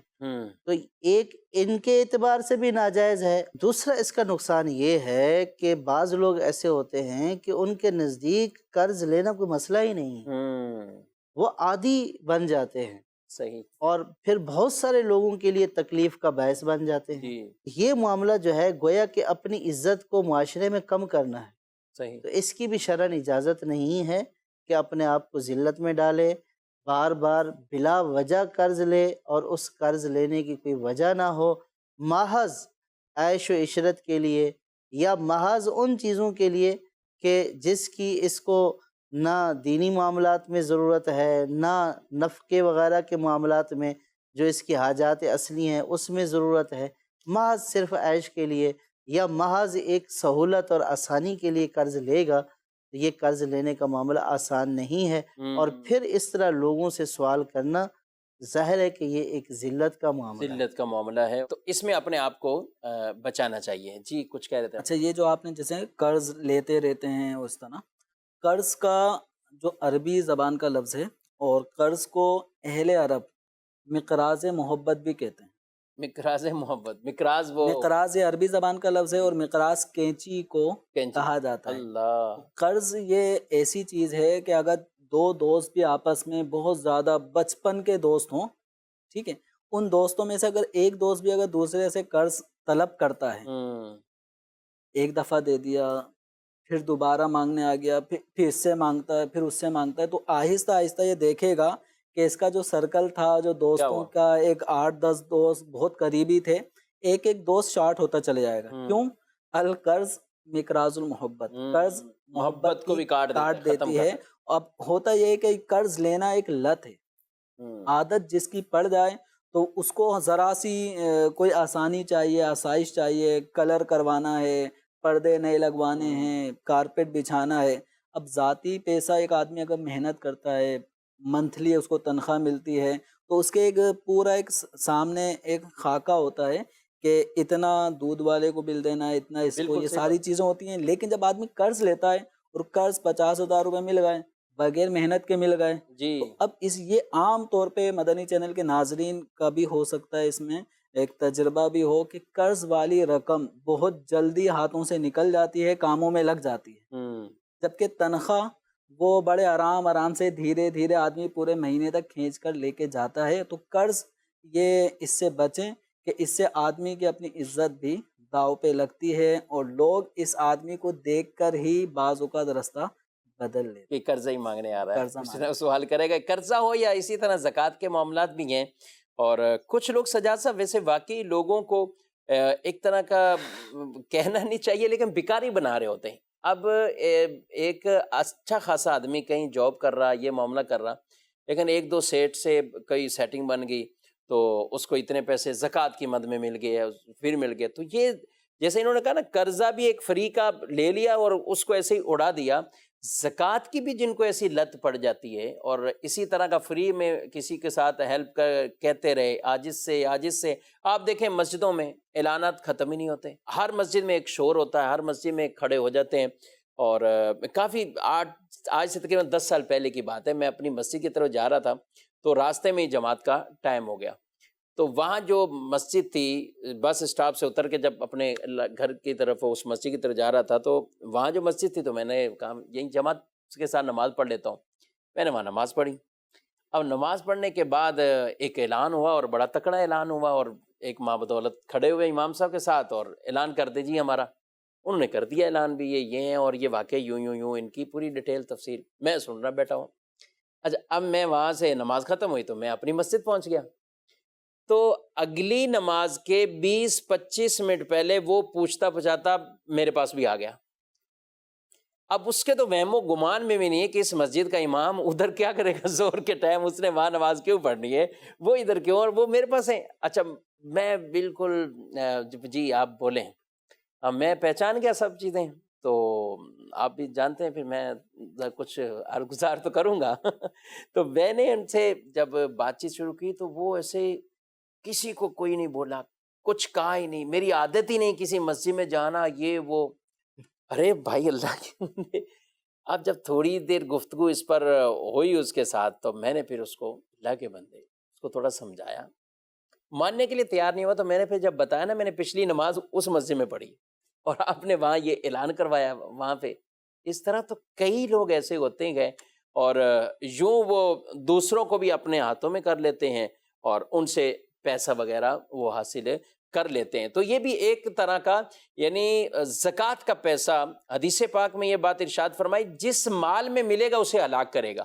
علماء کرام نے اس کی جو شرح بیان کی گئی ہے وہ دو طرح کی ہے۔ ایک ہے زکوٰۃ دینے والے نے کم زکوٰۃ دی اور وہ زکوٰۃ اپنے مال میں ملا لی، یعنی بنتی 2 لاکھ ہے، اس نے 1 لاکھ دی اور 1 لاکھ اپنے مال میں رکھا، تو یہ زکوٰۃ کا پیسہ اس کے مال میں رہا، اس کے مال کو یہ ہلاک کرے گا۔ دوسرا فرمایا وہ جو حقدار نہیں ہے وہ زکوٰۃ لے لے، وہ زکوٰۃ لے لے، تو اس نے بھی زکوٰۃ کا پیسہ اپنے مال کے ساتھ ملا لیا۔ تو یہ اس انداز سے یہ دیکھنا چاہیے کہ ہم کئیوں کے بعد اوقات لوگ سارا سال تو نکالتے نہیں ہیں، یا اپنا سال بھی نصاب کا وہ یاد نہیں رکھتے، لیکن جب شعبان یا رمضان ہوتا ہے تو اب وہ کہتے ہیں جلدی جلدی ختم کرنا ہے، ہم نے تو ایک طرح کا فرض ادا کرنا ہے اور بس دے دیں۔ ایسا نہیں ہونا چاہیے۔ ہمیں زکوٰۃ کے فریضے کے لیے بھی کوشش کر کے اہتمام کے ساتھ اس کی ادائیگی کا یہ سلسلہ بنانا چاہیے۔ کچھ آپ کے سوالات کو، آپ کی کالز کو بھی پروگرام میں شامل کرتے ہیں، دیکھتے ہیں ناظرین ہم سے کیا پوچھنا چاہتے ہیں۔ مفتی صاحب سے سوال ہے کہ اگر کسی کا کوئی حق ہم پر نکلتا ہو تو اس کی معافی کی صورت کیا ہوگی؟ جی سجاد صاحب، کیا کہیں گے کہ حق نکلتا ہے اور اب حق مختلف ہوں گے، انہوں نے جو کہا ہے تو آپ دونوں چیزوں کو سامنے رکھتے ہوئے کہ مالی حق ہے یا کیا حق نکلتا ہے؟ حقوق کی معافی کا ضابطہ بالکل سیدھا سا ہے کہ جس کا حق ہے، جو صاحب حق ہے، اس سے معافی مانگی جائے۔ اب حقوق دو طرح ہی کے ہیں، ایک حق اللہ ہے، اللہ کا حق ہے، اور ایک حق العبد ہے۔ جو اللہ تبارک و تعالیٰ کا حق ہے وہ تو اللہ تبارک و تعالیٰ کے دست قدرت میں ہے، اور اللہ تبارک و تعالیٰ کی ذات سے امید رکھنی چاہیے، من یغفر الذنوب الا اللہ، کہ اللہ تبارک و تعالیٰ گناہوں کو معاف فرمانے والا ہے، کریم سے ہمیشہ کرم ہی کی توقع رکھی جاتی ہے۔ تو اللہ تبارک و تعالیٰ کے جو حقوق ہیں ان کی معافی اللہ کی بارگاہ میں مانگنی چاہیے، اور جو بندوں کے حق ہیں تو ان کی معافی بندوں سے مانگنی ہے۔ اگر مالی حق ہے تو اس کی معافی کا طریقہ یہ ہے کہ جس کا مال دینا ہے وہ اس کو ادا کیا جائے، اور اگر بلا وجہ تاخیر ہوئی ہے تو اس کی بھی معافی مانگی جائے، کیونکہ ایک طرح کا یہ ظلم بھی ہوا ہے اگر بلا وجہ تاخیر کی ہے۔ اور اگر کسی کی جو ہے وہ دوسرا حق تھا جس کا تعلق ظلم سے تھا، یعنی کہ کسی کی جان میں، مال میں، عزت و آبرو میں، اور کسی کے دل کو جو ہے وہ اپنے بات کے ذریعے، اپنے فعل کے ذریعے جو ہے وہ ایذا پہنچائی ہے، تو اس صورت میں معافی جو ہے وہ اس سے مانگی جائے گی۔ اب اس میں علماء نے بڑی پیاری بات فرمائی ہے کہ یہ سارے حقوق دیے کس نے ہیں؟ یہ اللہ تبارک و تعالیٰ ہی نے ہمارے لیے یہ حقوق مقرر فرمائے ہیں۔ رب کریم نے ہماری جان کی، مال کی، عزت کی، آبرو کی حرمت دوسرے مسلمان پر جو ہے وہ لازم کی ہے اور حرام کیا ہے۔ تو اب ارشاد فرمایا اگر اللہ تبارک و تعالیٰ چاہتا تو ان حقوق کی معافی کا معاملہ بھی اپنے دست قدرت میں رکھتا، لیکن اس کے دارالعدل میں یہ ٹھہرا کہ یہ جو معاملہ بندوں کے حقوق کی تلفی کا ہے، یہ جب تک بندے سے معافی نہیں مانگی جائے گی اس وقت تک اللہ تبارک و تعالیٰ بھی معاف نہیں فرمائے گا۔ یعنی اللہ تبارک و تعالیٰ چاہے تو دونوں کو راضی کر کے صلح کرا کے معافی کرا دے، لیکن اللہ تبارک و تعالیٰ نے ہمیں نظام یہ عطا فرمایا کہ جب تک صاحب حق سے معافی نہیں مانگی جائے گی اس وقت تک معافی نہیں ہوگی۔ اس لیے حدیث پاک میں آیا، نبی کریم صلی اللہ تعالیٰ علیہ وسلم نے ارشاد فرمایا کہ دفتر تین طرح کے ہیں۔ ایک وہ ہے کہ جس کو اللہ تبارک و تعالیٰ معافی نہیں فرمائے گا، اور فرمایا دوسرا دفتر وہ ہے کہ جس کی اللہ تبارک و تعالیٰ کو پرواہ ہی نہیں ہے، اور تیسرا دفتر وہ ہے کہ جس میں سے اللہ تبارک و تعالیٰ کچھ چھوڑے گا نہیں۔ فرمایا کہ پہلا دفتر کہ جس کو اللہ تبارک و تعالیٰ معافی نہیں فرمائے گا وہ کفر ہے، یعنی اگر کسی نے کفر کیا تو اس کی کوئی معافی نہیں ہے، کسی نے کفر کیا اور اسی پہ مر گیا دنیا سے۔ جی۔ دوسرا وہ حق ہے کہ جس کی اللہ تبارک و تعالیٰ کو پرواہ ہی نہیں ہے، اور وہ اللہ تبارک و تعالیٰ کا حق ہے، یعنی کسی نے روزہ چھوڑا، کسی نے نماز چھوڑی، حج فرض تھا وہ نہیں کیا، تو یہ اللہ تبارک و تعالیٰ کی مشیت پر موقوف ہے۔ اللہ تبارک و تعالیٰ چاہے تو معاف فرما دے، اور چاہے تو اللہ تبارک و تعالیٰ اس پر گرفت فرمائے۔ اور تیسرا وہ حق ہے کہ جس میں سے اللہ تبارک و تعالیٰ کچھ بھی نہیں چھوڑے گا۔ مراد یہ کہ اگر کسی بندے کا حق تلف کیا ہے تو اللہ تبارک و تعالیٰ اس حق کو اس وقت تک معاف نہیں کرے گا جب تک کہ بندہ اس کو معاف نہ کر دے۔ اس سے اندازہ لگائیں کہ حقوق کا معاملہ کتنا سخت ہے۔ حدیث پاک میں یہاں تک فرمایا کہ اگر سینگ والی بکری نے بغیر سینگ والی بکری کو دنیا میں سینگ مارے لڑیں اور سینگ مارے تو اللہ تبارک و تعالی اس بغیر سینگ والی بکری کو بروز قیامت بدلہ دلائے گا۔ حالانکہ جانور مکلف نہیں ہیں احکام کے، لیکن اس حدیث پاک میں یہ بتایا گیا کہ کسی پر ظلم کرنا، کسی کا حق مارنا کتنا ناروا ہے کہ اللہ تبارک و تعالیٰ بروز قیامت بکری کو بکری سے بدلا، اور ایک حدیث پاک میں ہے کہ چیونٹی کو چیونٹی سے اللہ تبارک و تعالیٰ بدلہ دلائے گا۔ تو اب اندازہ کیجئے کہ جو کسی کا حق تلف کر دے تو اس حق کی معافی نہیں ہوگی جب تک کہ صاحب حق معاف نہ کر دے۔ تو خلاصہ یہ ہوا کہ جس بندے کا حق تلف کیا ہے، اگر اس کا تعلق دیون سے تھا یعنی مالی معاملے سے تھا تو اس کی معافی مال ادا کرنے کے ساتھ ہے، اور اگر تعلق ظلم سے تھا تو پھر اس ظلم کی اس سے معافی مانگنی ہوگی۔ جب تک وہ اس ظلم کو معاف نہیں کرے گا اس وقت تک اس ظلم کی معافی نہیں ہوگی۔ اللہ اکبر۔ اور ان چیزوں کا خیال ہے رکھنا چاہیے۔ اور یہ بھی ہو سکتا ہے سجاد صاحب مالی معاملہ تو ہے، مال دینے کی طاقت استطاعت نہیں ہے، تو یوں اگر کوئی کسی سے معاف کرواتا ہے کہ بھئی میری تو حالت کیفیت یہ ہے، تو ایسی صورتحال میں یہ معاف کروانے والے یا معاف کرنے والے کے لیے بھی کوئی فضیلت ہے کہ وہ معاف کر دیتا ہے کوئی؟ بڑی عظیم الشان فضیلت ہے۔ اس پر ایک حدیث پاک موجود ہے، سیدی اعلیٰ حضرت رحمۃ اللہ تعالی علیہ نے فتاوی رضویہ میں حقوق کے باب میں اس کو ذکر کیا ہے کہ حضرت سیدنا فاروق اعظم رضی اللہ تعالیٰ عنہ سے روایت ہے کہ نبی کریم صلی اللہ تعالیٰ علیہ وسلم نے ایک مرتبہ تبسم فرمایا تو آپ کے سامنے والے دانت ظاہر ہو گئے۔ ماشاءاللہ۔ اور یہ صحابہ دیکھتے تھے وہ نور نکلنا، اور یعنی صحابہ کتنا گویا کہ ٹک ٹکی باندھ کر کہ اس وقت آپ صلی اللہ علیہ وسلم کا مسکرانا کیسا ہے، دیکھ کس کو رہے ہیں، کس انداز سے دیکھ رہے ہیں، نماز کے بعد آپ کس کو دیکھتے ہیں، کیسے ملاحظہ فرماتے ہیں۔ اور ایسے دیکھنے کے مواقع ہمیں روایتوں میں ملتے ہیں، صحابہ بڑی جستجو رکھ کر اس جگہ کی طرف بھی بڑھتے کہ سرکار الاسلام نماز کے بعد یہاں دیکھیں گے تو ہمارے اوپر نظر پڑے۔ یہی تو علامت ہے نا کہ خاص اس بات کو ذکر فرمایا واہ، کہ آپ کے سامنے والے دانت ظاہر ہوئے، ماشاءاللہ۔ یہ محبت کی ایک علامت ہے۔ پھر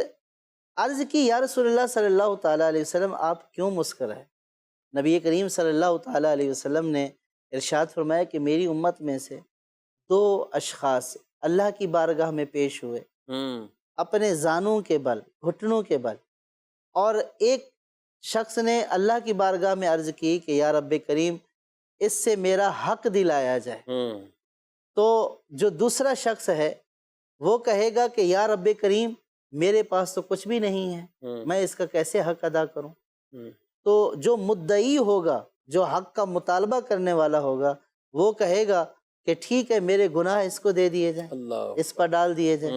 نبی کریم صلی اللہ تعالیٰ علیہ وسلم نے جب یہ بات بیان فرمائی تو آپ کی آنکھوں سے آنسو جاری ہو گئے، اور ارشاد فرمایا کہ بے شک قیامت کا معاملہ بڑا سخت ہے۔ حدیث پاک میں آیا کہ جو مدعی ہے، اپنے حق کا مطالبہ کرنے والا ہے، وہ اچانک آسمان کی طرف دیکھے گا تو آسمان میں اس کو محلات نظر آئیں گے، جو سونے کے محلات ہوں گے، وہ جواہرات سے مرصع ہوں گے، مزین ہوں گے۔ تو وہ اللہ تعالیٰ کی بارگاہ میں عرض کرے گا کہ یا رب کریم یہ محلات کس کے ہیں؟ یہ کسی نبی کے ہیں، صدیق کے ہیں، شہید کے ہیں؟ اللہ تبارک و تعالیٰ ارشاد فرمائے گا یہ محل اس کے ہیں کہ جو اس کا حق ادا کر دے یا جو اس کی قیمت ادا کر دے۔ تو وہ شخص اللہ تبارک و تعالیٰ کی بارگاہ میں عرض کرے گا کہ یا رب کریم ان کی قیمت کون ادا کر سکتا ہے؟ اللہ تبارک و تعالیٰ ارشاد فرمائے گا کہ تو بھی ادا کر سکتا ہے۔ تو عرض کرے گا کہ یا رب کریم میں کیسے ادا کر سکتا ہوں؟ تو ارشاد فرمائے گا کہ تو اپنے بھائی کو معاف کر دے تو تو بھی اس محل میں داخل ہو سکتا ہے۔ وہ شخص اپنے بھائی کو معاف کرے گا تو اللہ تبارک و تعالیٰ ارشاد فرمائے گا کہ تو اس کا ہاتھ پکڑ اور جنت میں داخل ہو۔ سبحان اللہ۔ نبی کریم صلی اللہ تعالیٰ علیہ وسلم نے اس پر ارشاد فرمایا کہ تم اللہ سے ڈرو اور اپنے بھائیوں سے صلح کرو کہ اللہ تبارک و تعالیٰ بھی بروز قیامت دو بندوں کے درمیان صلح کرائے گا۔ سبحان اللہ۔ تو یہ ہے معاف کر دینے کی فضیلت کہ اگر کوئی اپنا حق کسی کو خود سے معاف کر دیتا ہے، تو یہ بھی بڑی فضیلت کی بات ہے کہ اللہ تبارک و تعالیٰ صاحب حق، جس نے حق لینا ہے اور جس نے حق دینا ہے، تو یوں بھی بہت سارے لوگ ہوں گے کہ جن کے اللہ تبارک و تعالیٰ یوں صلح کرا دے گا ماشاءاللہ اور یوں معافی کی صورت نکل آئے گی۔ ماشاءاللہ، لیکن ہے بہت اعلیٰ بات ہے، اور یہ فضیلت حاصل ہوگی ان کو۔ اب یہاں جمیل صاحب ایک بات ہے ذہن میں، اب کوئی اس طرح کی واقعات سنتے ہیں تو ذہن بن جاتا ہے کہ ہماری بھی کوئی یوں ہی سبیل بن جائے، تو یہ دنیا دارالعمل یا یہاں پر اس کو یہ کرنا ہے۔ بعض لوگ پوچھتے ہیں زندگی پوری گزار دی، میت ہوگی نا، انتقال ہو گیا، بعض تو کان میں جا کے معافی مانگ رہے ہوتے ہیں اور معاف کروا رہے ہوتے ہیں، میت کے کان میں معافی مانگ بھی رہے ہیں، معاف کر بھی رہے ہیں۔ اچھا ہو جاتا ہے کہ اب کہاں سنا معاف کر دینا، تو یہ اس وقت کی معافی مانگنا یہ ویلڈ رہے گی؟ یعنی جس پہ ظلم ہوا، جی جی زندگی بھر اولاد اپنے والدین کے ساتھ برا سلوک کرتی رہی، اب والدین کا انتقال ہو گیا، جنازہ رکھا ہے، اب معاف کر دو معاف کر دو۔ اچھا اب یہ والدین اگر زندہ ہوتے، ٹھیک ہے، اس دوران یہ والد یا والدہ کے پاس آتا، ان کے قدموں میں گرتا، ان سے اپنی جو حق تلفیاں اس نے کی ہیں ان کی معافی تلافی کرتا، تو اس سے والدین کا دل عام طور پہ بھر آتا ہے، اور وہ ان کے دل جو ہے نا بڑے وسیع ہوتے ہیں۔ اولاد چاہے کتنا ہی ظلم کرے تو والدین کے پاس جب رجوع کرتا ہے تو والدین انہیں معاف کر دیتے ہیں۔ لیکن اب یہ کوئی سرٹیفکیٹ نہیں مل جائے گا کہ والدین کا انتقال ہو چکا ہے اور اب یہ ان کی میت پہ یا ان کی قبر پہ آتا ہے اور معافی مانگتا ہے تو اس کو معافی کا سرٹیفکیٹ مل گیا ہو، والدین اب اس سے خوش ہو گئے ہوں، تو اب یہ کچھ ضروری نہیں ہے۔ ایسی صورت میں اگر کوئی زندگی بھر چاہے وہ دوست یا کسی کے ساتھ زیادتی کا سلسلہ کرتا رہا ہے، اب زیادتی کی صورت ہوٹنگ بھی ہو سکتی ہے، کسی کو ویسے ہی چھیڑنا بھی ہو سکتا ہے، تنگ کرنا بھی ہو سکتا ہے، ستانا،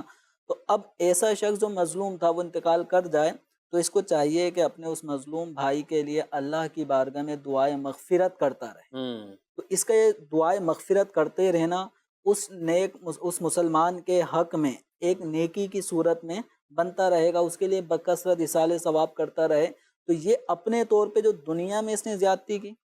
اب اس مظلوم مسلمان کے انتقال کے بعد یہ اس کے ساتھ اب حسن سلوک یہ کر سکتا ہے کہ اصالہ ثواب کرتا رہے، دعا استغفار اس کے لیے کرتا رہے۔ تو انشاءاللہ امید ہے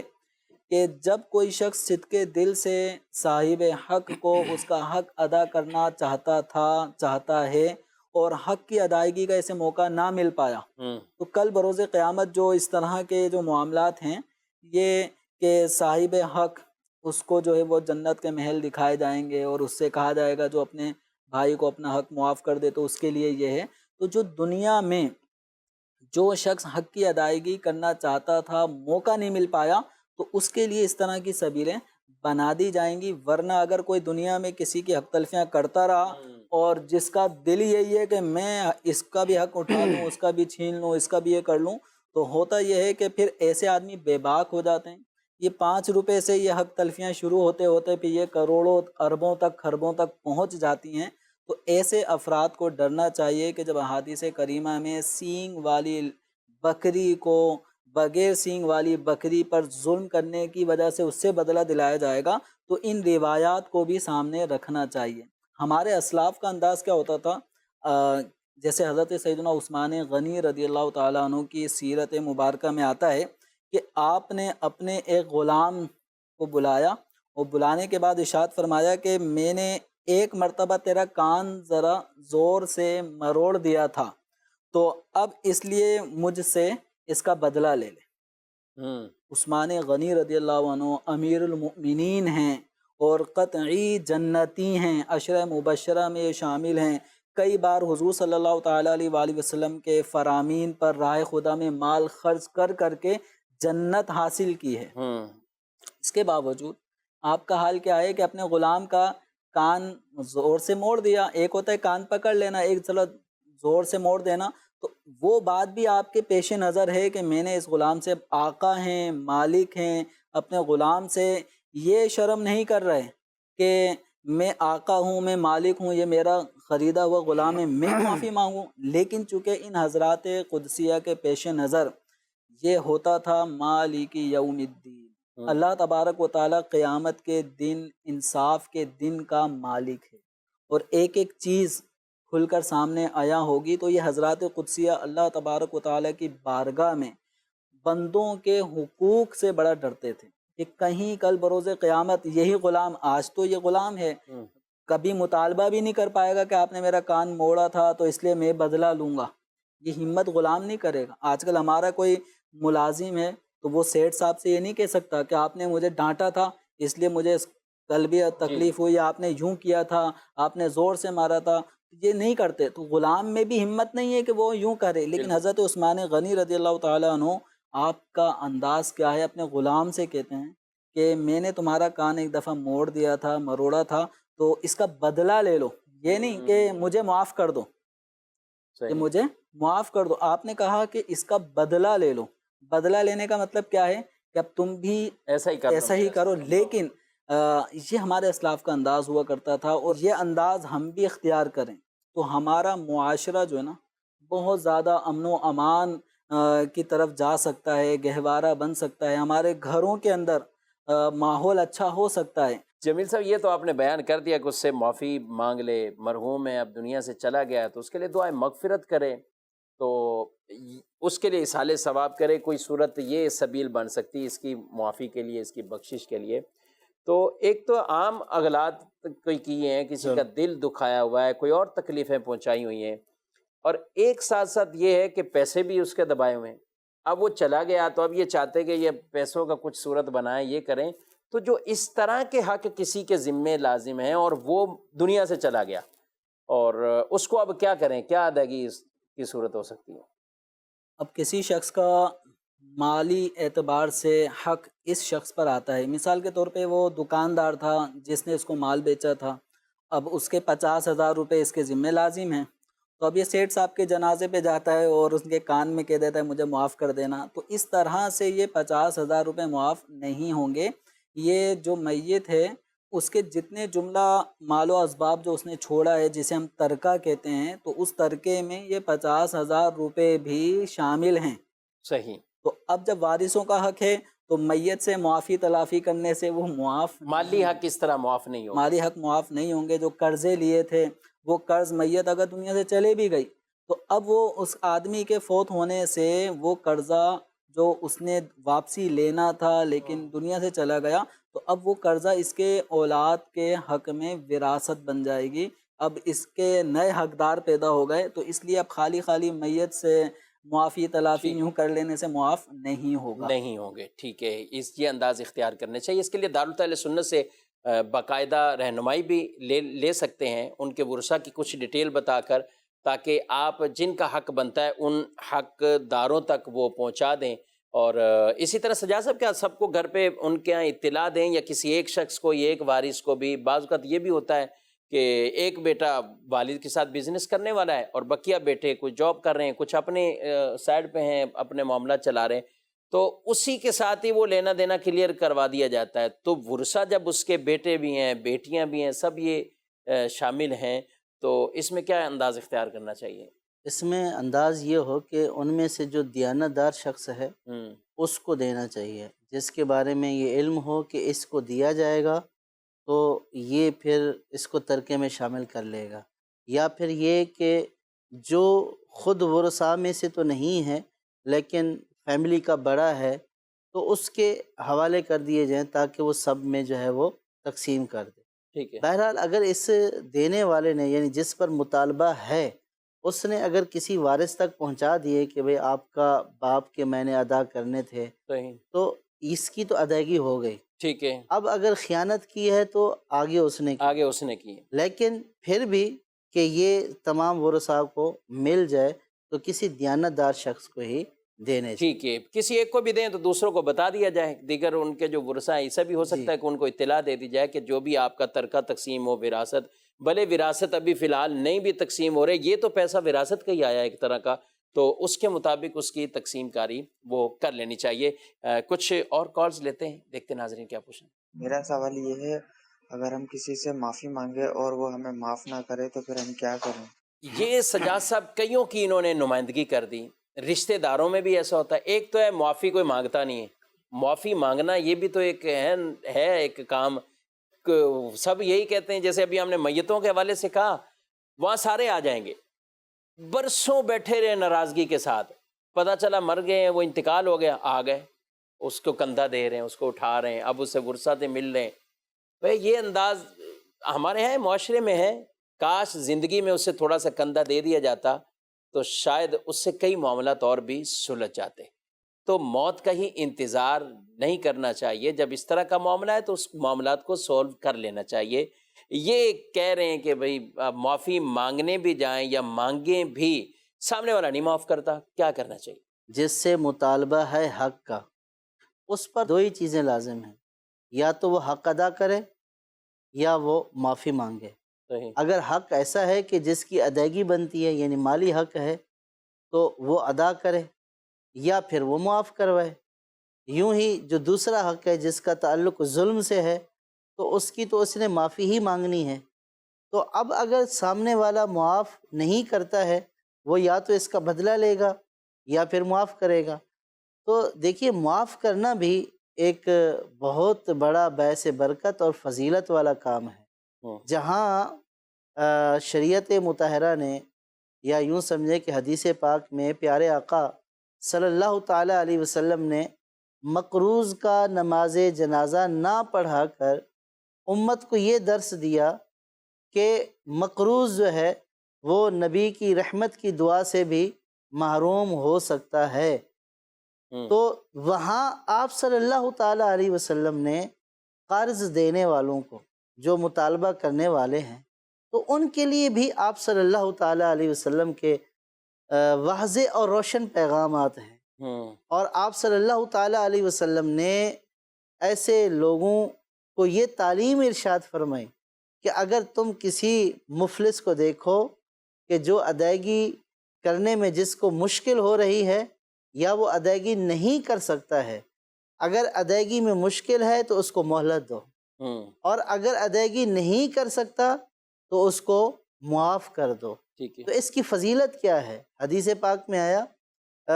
کئی احادیث پاک ہیں مسلم شریف میں. ایک حدیث پاک یہ ہے کہ ایک شخص لوگوں کو قرض دیا کرتا تھا، اور وہ اپنے محتاطوں کو یہ نصیحت کیا کرتا تھا کہ جب تم کسی سے قرض وصول کرنے جاؤ، اگر اس کو تنگ دست پاؤ تو اس کو مہلت دے دینا. صحیح. اور اگر وہ ادا نہیں کر سکتا تو اس کو معاف کر دینا. تو حدیث پاک میں آیا کہ جب یہ شخص روز قیامت اللہ کی بارگاہ میں حاضر ہوگا، اس سے پوچھیں گے کہ تیری کوئی ایسی نیکی ہے؟ وہ کہے گا کہ میرے پاس تو کوئی ایسی نیکی نہیں ہے، کوئی ایسا عمل نہیں ہے. ہاں، ایک عمل میرا یہ ہے کہ میں اپنے محتاطوں کو یوں کہا کرتا تھا. تو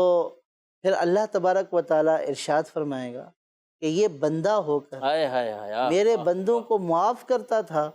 تو میں تو اس بات کا زیادہ حقدار ہوں کہ میں اس کی بخشش و مغفرت کروں. تو اللہ تبارک و تعالیٰ اس شخص کی صرف اس وجہ سے بخشش و مغفرت فرما دے گا کہ یہ اللہ کے بندوں پر رحم اور لطف و کرم کیا کرتا، نرمی کرتا تھا، معافی بھی پیسوں کی دے دیتا تھا، چھوڑ دیتا تھا، اور مہلت بھی دیا کرتا تھا. قرآن پاک میں بھی سجاد صاحب اللہ رب العالمین نے ارشاد فرمایا ہے، اسی پہرائے میں جو آیات مبارکہ بیان ہوئیں، الا تحبون ان یغفر اللہ لکم، کیا تم یہ پسند نہیں کرتے کہ اللہ تمہاری غلطیوں کو معاف کرے؟ تو یہ جب ہمارا انداز ہو جائے گا کہ میری بھی کتنی خطائیں ہوں گی، کتنے گناہ ہوں گے جو حقوق اللہ سے متعلق ہیں، تو فرمایا تم یہ پسند نہیں کرتے کہ اللہ تمہاری وہ غلطیوں کو معاف کرے. یہ انداز، یعنی جب آدمی دوسرے کی غلطیوں کو معاف کرتا ہے، رب اس کے گناہ معاف فرماتا ہے. جمیل صاحب، بات ہوئی ہے تو اب معافی مانگتے بھی ہیں، سامنے والے معاف نہیں کرتے. اور یہاں دو طرح کے ہیں، میں ابتدائی آپ کو عرض کریں، پھر میرا ایک اور سوال اس پر. اس میں دیکھیں، ہر آدمی خطا کا پتلا ہے بتقاضۂ بشریت. خود اس سے بھی بہت سارے لوگوں کی حق تلفیاں ہوتی رہتی ہیں، حقوق اللہ بھی تلف کر دیتا ہے. تو جب اس چیز کو سامنے رکھے کہ جب اللہ تبارک و تعالیٰ کی بارگاہ میں میرا جانا ہوگا تو میری خواہش کیا ہوگی کہ اللہ تعالیٰ بھی مجھے معاف کر دے. تو جب کوئی بندہ میرے پاس آ رہا ہے اور میری اس نے حق تلفی کی تھی، مجھ سے معافی مانگ رہا ہے، تو اس آدمی کا آنا اس کو ہمیں خیر مقدم کہنا چاہیے۔ ٹھیک ہے۔ ہوتا یہ ہے کہ اگر ایسے موقع پہ اگر ہم نے اس کو معاف نہ کیا، وہ دوسری دفعہ ذہن بنے گا معافی مانگنے آ جائے گا، تیسری دفعہ آ سکتا ہے وہ بھی انسان، اس میں بھی انا ہے، اس میں بھی اکڑ ہے۔ اب ہوتا یہ ہے کہ شیطان پھر ورغلاتا ہے، صحیح۔ یا تو معافی مانگنے گیا، تو نے ناک رگڑی، عزت داؤ پہ لگائی، اس کے پاس گیا، قدموں کو پکڑا، لیکن اس نے تجھے معاف نہیں کیا، اب تجھے بھی کوئی ضرورت نہیں اس سے معافی مانگنے کی۔ ٹھیک۔ اب ہوگا کیا، میرا یہ رویہ کہ اس کو معاف نہ کرنا، یہ مزید اس کو ظلم پر ابھارے گا۔ صحیح۔ آئندہ کسی کے ساتھ زیادتی کرے گا تو دوبارہ اس کے پاس جاتے ہوئے جھجکے گا، پتہ نہیں معاف کرے نہ کرے، کوئی ضرورت نہیں ہے۔ بعض ایسے بھی بے باک ہیں کہ ٹھیک ہے وہ قیامت کے دن دیکھ لیں گے، استغفر اللہ، معاذ یعنی اللہ، اتنی بے اس باکی کے طرح ساتھ بھی نہیں بے ہے۔ باک ہو جاتے ہیں بعض ظلم پر۔ تو اس لیے نبی پاک صلی اللہ تعالیٰ علیہ وآلہ وسلم کو معاف کرنا پسند ہے۔ اللہ تبارک و تعالیٰ کا ایک وصف عفو کریم، ہم دعا بھی پڑھتے ہیں اللہم انک عفو کریم تحب العفو فاعف عنی۔ تو اس لیے ہمیں اللہ تبارک و تعالیٰ سے جس طرح معافی ہم طلب کرتے ہیں، کوئی بندہ ہمارے پاس آ کر اگر اپنے کسی زیادتی کی معافی طلب کرتا ہے تو ہمیں بھی فراخ دلی کے ساتھ معاف کر دینا چاہیے۔ نبی کریم صلی اللہ تعالیٰ علیہ وآلہ وسلم کی سیرت مبارکہ کو سامنے رکھیں کہ فتح مکہ کے موقع پر آپ صلی اللہ تعالیٰ علیہ وآلہ وسلم کے سامنے وہ بہت سارے افراد تھے جنہوں نے آپ صلی اللہ علیہ وسلم پر باقاعدہ ظلم و ستم کیے تھے، جن کی ظلم و ستم کی وجہ سے حضور کو مکہ مکرمہ اپنا جائے پیدائش چھوڑنا پڑا۔ حضور کے چچا حضرت حمزہ رضی اللہ عنہ کے قاتلین بھی وہاں موجود تھے اور بہت سارے ظالم وہاں موجود تھے، لیکن آپ صلی اللہ تعالیٰ علیہ وآلہ وسلم نے ان سے معافی کا معاملہ فرمایا، ایک عام معافی ارشاد فرما دی۔ اور پھر نبی کریم صلی اللہ تعالیٰ علیہ وآلہ وسلم نے معاف کرنے کی فضیلتیں بھی بیان فرمائیں۔ قرآن پاک میں والکاظمین الغیظ والعافین عن الناس واللہ یحب المحسنین، کہ غصہ پینے والے، لوگوں سے درگزر کرنے والے، اللہ تعالیٰ ان احسان کرنے والوں کو دوست رکھتا ہے، پسند فرماتا ہے۔ ایک روایت میں بھی نبی کریم صلی اللہ تعالیٰ علیہ وآلہ وسلم ارشاد فرماتے ہیں کہ قیامت کے دن ایک اعلان ہوگا کہ جس کا اجر اللہ تبارک و تعالیٰ کے ذمہ کرم پر ہے اٹھے اور جنت میں داخل ہو جائے، تو وہ بھی بلا حساب، وہ بھی بلا حساب۔ تو پوچھا جائے گا کہ کس کے لیے اجر ہے، تو منادی یعنی اعلان کرنے والا کہے گا کہ ان لوگوں کے لیے جو معاف کرنے والے ہیں۔ اب یہ جب اعلان ہوگا تو اس اعلان کے بعد نتیجہ نکلے گا کہ ہزاروں آدمی کھڑے ہو جائیں گے اور بلا حساب جنت میں داخل ہو رہے ہیں۔ سبحان اللہ سبحان اللہ۔ ان فضیلتوں پہ نظر رکھنی چاہیے۔ ایک روایت بڑی ڈرانے والی بھی ہے جس میں فرمایا گیا کہ کوئی آدمی کسی کے پاس معذرت لائے اور وہ معاف نہ کرے، فرمایا وہ میرے حوض کوثر پہ نہ آئے، وہ میرے حوض کوثر پہ نہ آئے۔ یہ بھی غور کرنا چاہیے۔ آج ہم نے اس کو کیا دینا ہے؟ معافی ہی دینی ہے، کوئی پیسے تو نہیں مانگ رہا، کچھ اور تو نہیں ہے۔ قیامت کے دن تو نفسا نفسی کا عالم ہوگا، اور سرکار علیہ الصلاۃ والسلام اس بات کو یوں بیان فرمائے تو ہمیں اس حوالے سے بھی سنجیدگی کے ساتھ دیکھنا چاہیے۔ لوگ سالوں چھوٹی چھوٹی باتیں لے کے بیٹھے ہوتے ہیں، کہیں بس یہی ناراضگی کیوں ہوئی تھی، بس ہم دعوت میں گئے تھے، وہ ہمیں انہوں نے مخصوص نشستوں پہ نہیں بٹھایا، ہمیں وہاں نہیں بٹھایا تھا، بس یہ ہماری سجا سے بس اوقات آدمی سوچتا ہے کہ ناراضگی تھی کس بات پر، لڑائی تھی، لیکن شیطان کھیلتا ہے، شیطان چھوٹی چھوٹی چیزوں پر لوگوں کو آپس میں، خاندانوں کو لڑا دیتا ہے۔ ان کا خیال رکھنا چاہیے۔ دوسری بات میں یہاں سجا صاحب یہ بھی کہوں گا کہ اب معافی، انہوں نے کہا نا معافی مانگتے معاف نہیں کرتے، دو چیزیں دیکھنی چاہیے، قصور ان کا کیا ہے اور معافی مانگنے کا انداز کیا ہے۔ آئے معاف کرو بھائی، معاف کر دینا ہے، یا میسج کیا چل بھی تو معاف کر دے۔ اور ویسے ہی انٹرنیٹ اور سوشل میڈیا پہ بھی معافیاں بہت چلتی ہیں، تو لوگ میسج کر رہے ہوتے ہیں اور ان کو میسج کر رہے ہوتے ہیں جن سے کوئی واسطہ ہی نہیں ہے، اور جن سے واسطہ ہے ان کو کوئی کہہ ہی نہیں رہا۔ یہ آپ کے گھر کی فیملی ممبر ہیں، آپ جس بیوی کے ساتھ رہتے ہیں، بیوی اپنے شوہر کے ساتھ رہتی، برسوں گزار دیے، ان سے شب برات پہ کوئی نہیں مانگے گا معافی، ان سے کوئی کسی طرح کی آپس میں ایک دوسرے کے ساتھ معذرت والا معاملہ نہیں ہوگا۔ اچھا، ساتھ کام کرنے والے ہیں تو حق تو یہاں تلف ہوئے ہوں گے، اور ہم فیس بک پہ ڈال رہے ہیں معافی مانگنے کو، ہم ایسے ہی میسج چلا کر معافی، یہ کیا کہتے ہیں اس کو؟ ڈیجیٹل معافی کہیں گے یا کیا کہیں گے؟ دیکھیں، پہلی بات تو یہ ہے کہ اس طرح کی معافی سے معافی ہوگی بھی صحیح یا نہیں، اور دوسری بات یہ کہ یہ معافی ہے یا ایک جو ہے وہ بس ایک ٹرینڈ چلا ہے، جس طرح میسج آتا ہے، ویڈیو آتی ہے تو آگے فارورڈ کر دی بغیر دیکھے پڑھے سمجھے۔ پہلی بات تو یہ ہے کہ جس سے معافی مانگنی ہے تو پہلے تو اللہ کی بارگاہ میں توبہ بھی توبہ کریں، ٹھیک ہے، دل آزاری کی ہے تو ایذا پہنچائیے، گناہ کیا ہے توبہ کرے، اور دوسری بات یہ ہے کہ سچے دل سے معافی مانگے، صحیح، اور تیسری بات یہ ہے کہ جو اس کا حق تلف کیا ہے، مالی حق تلف کیا ہے یا ظلم کیا ہے، تو ان تمام حقوق کی اور ان تمام مظالم کی ایسی معافی مانگے کہ جس سے سامنے والے کو پتہ تو چلے کہ یہ مجھ سے فلاں فلاں جرم اور فلاں فلاں قصور کی معافی مانگ رہا معافی ہے۔ مانگ رہا ہے، صحیح بات، اگر یہ مطلقاً کہا سنا معاف کر دیجئے گا بھیا اور ہاتھ جوڑ دیے، تو اس سے کیا سامنے والے کو پتہ چلے گا کہ یہ کس جرم و قصور کی معافی مانگ رہا ہے۔ بالکل ویلڈ نکتہ ہے۔ اور دوسرا یہ کہ اس میں یہ بھی کہ بعض اوقات ایسی چیزیں ہوتی ہیں کہ جس کا سامنے والے کو علم نہیں ہوتا ہے اور اس کے حق میں ہم حق تلفی کر چکے ہوتے ہیں، اس کو علم نہیں ہوتا ہے، تو اس میں بھی بعض چیزیں ایسی ہوتی ہیں کہ جن کا معافی مانگنا ضروری ہوتا ہے، تو اس کے لیے پھر یہ ہے کہ معافی کے الفاظ بھی ایسے ہوں کہ جس سے وہ یہ سمجھے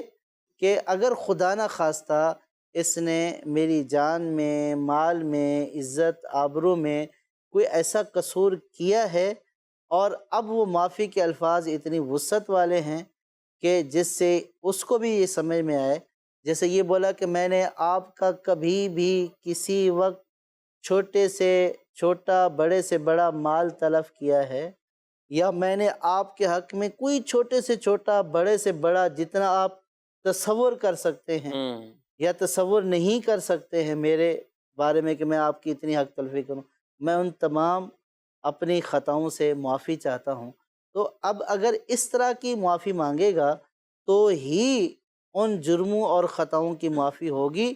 کہ جو جرم اس نے اس کے حق میں کیے ہیں، یا پھر جتنا وہ سمجھا ہے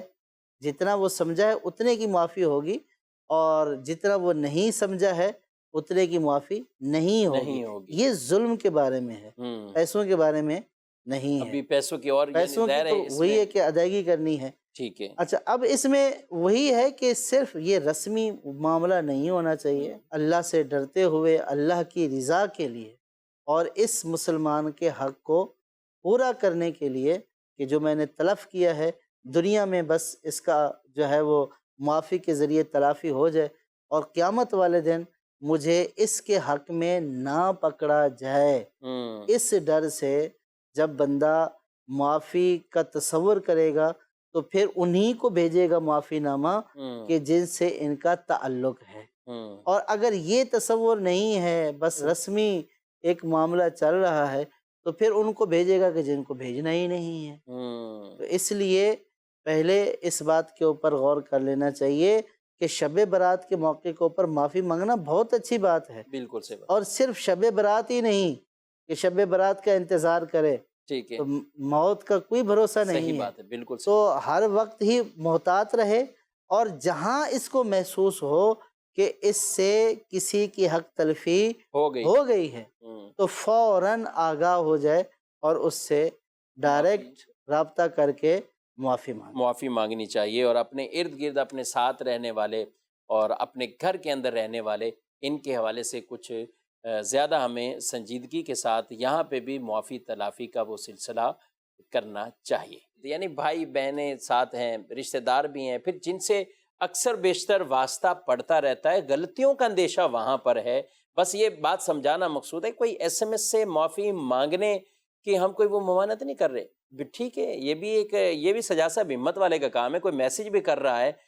بالخصوص ان سے کہ جن سے متعلق بھی ہے، ان کو میسج بھی کر کے اگر وہ معافی مانگتا ہے تو بہرحال یہ بھی خوشائند طریقہ ہے۔ ہمارا بتانے کا مین مقصد یہ ہے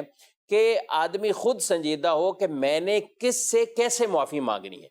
تو جب معافی مانگنے والا ہوگا وہ انکساری کے ساتھ ہوگا، اور جو اللہ کے لیے عاجزی اختیار کرتا ہے اللہ اس کا مرتبہ بلند فرما دیتا ہے، اور جو کسی کو معاف کرتے ہیں رب ان کی عزت میں اضافہ فرماتا ہے، ان کی عزت میں اضافہ کرتا ہے، اور جو معاف نہیں کرتے ان کو بھی اپنے معاملات پہ وہ ضرور غور کرنا چاہیے. بس اوقات ہم صلح بھی کر لیتے ہیں لیکن معاف نہیں کرتے. سجاد صاحب بڑی صلح ہوگی، سب کچھ ہو گیا، خاندان کے آپس میں ہو گیا، لیکن دل میں ہے ایک دل میں نکلتی، جی دل سے نہیں نکلتی، دل سے نہیں نکلتا. دل سے بعض کا تو ہوتا ہے کہ چلیں بعض معاملات ایسے ہوتے ہیں کہ دل میں وہ نکالنا، اب دل سے نہ نکل پانا یہ چلیں اس کے اختیار میں نہیں ہے، بار بار خود اس کو نہیں پالتا یہ ان چیزوں کو، لیکن معاف کا وہ ذہن ہی نہیں ہوتا. بس ایک کہ کوئی انتقام میں نے لینا ہے، کبھی نہ کبھی انتقام لینا ہے. اور اس کی ایک نشانی یہ بھی ہے، آپ نے اگر کسی کی غلطی کو معاف کر دیا یا سب کچھ ایسا کر دیا اور پھر اس کے بعد اسی شخص کے حوالے سے آپ کو خبر پہنچے کہ اس کو نقصان پہنچا ہے، تو آپ اپنے دل پہ غور کر لیں. اگر اس کی مصیبت آپ کے دل کی طرف خوشی لے کر آتی ہے تو یہاں ایک باطنی مرض ہے، اس کے علاج کی ضرورت ہے مدنی چینل کے ناظرین. اسی طرح اس کی طرف کوئی خوشی آئے اور ہمارے دل کے اندر ملال آ جائے، نہ یہ انداز نہیں اختیار کرنا. تو جب معاف کر دیا میرے بھائی تو اب دل سے ہی معاف کر دیں، اب دل سے ہی معاف کر دیں اور اللہ کی بارگاہ میں یہ دعا کریں، یا اللہ تو جانتا ہے میں نے تیری رضا کے لیے اسے معاف کیا ہے، بس تو میرے گناہوں کو معاف فرما دے، تو میری خطاؤں کو معاف فرما دے. مدنی چینل کے ناظرین، شب برات میں جہاں ایک دوسرے سے معافی یہ سلسلے تو ہوں، اللہ سے بھی پکی سچی اپنے گناہوں سے توبہ کرتے ہوئے رب سے معافی مانگتے رہنا چاہیے. اس کے لیے جیسا کہ سجاد صاحب نے بیان کیا نا، سال کا انتظار نہ کریں نہ. اور ایمان والوں کا وصف اور ان کی شان یہی ہے کہ جب غلطی ہو جائے اس پہ قائم نہ رہے، اصرار نہ ہو، واپسی آ جائے، رجوع اللہ ہو، توبہ کی طرف رجوع ہو، یہ اللہ کو راضی کرنے والے کاموں کی طرف رجوع ہو، تو پھر انشاءاللہ ہمارے ظاہر کی بھی بہتری ہوگی، اصلاح ہوگی اور باطن کی بھی اصلاح ہوگی. ایک حدیث پاک میں فرمایا گیا کہ بعض لوگ ایسے ہیں جن کو غصہ، سجاد صاحب کے روایت میں فرمایا، دیر سے آتا ہے اور جلدی چلا جاتا ہے. بعض ہیں غصہ جلدی آئے گا، جائے گا بھی دیر سے. فرمایا بہتر تم میں سے وہ ہیں، اچھے لوگ وہ ہیں کہ جنہیں غصہ دیر سے آئے اور جلدی چلا جائے، اور برے لوگ وہ ہیں کہ جن کو غصہ جلدی آئے اور جائے بھی دیر سے.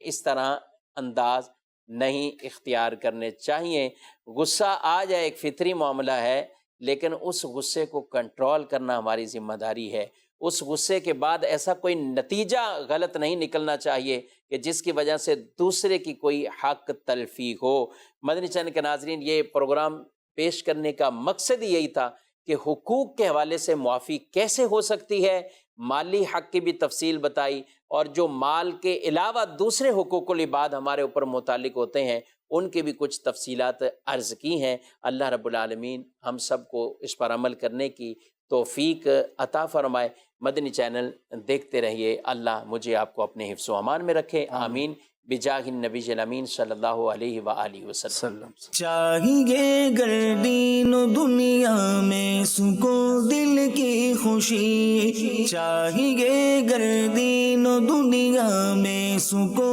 دل کی خوشی، صحبت علماء میں آ کر سیکھو باتیں علم کی، صحبت علماء میں آ کر سیکھو باتیں علم کی.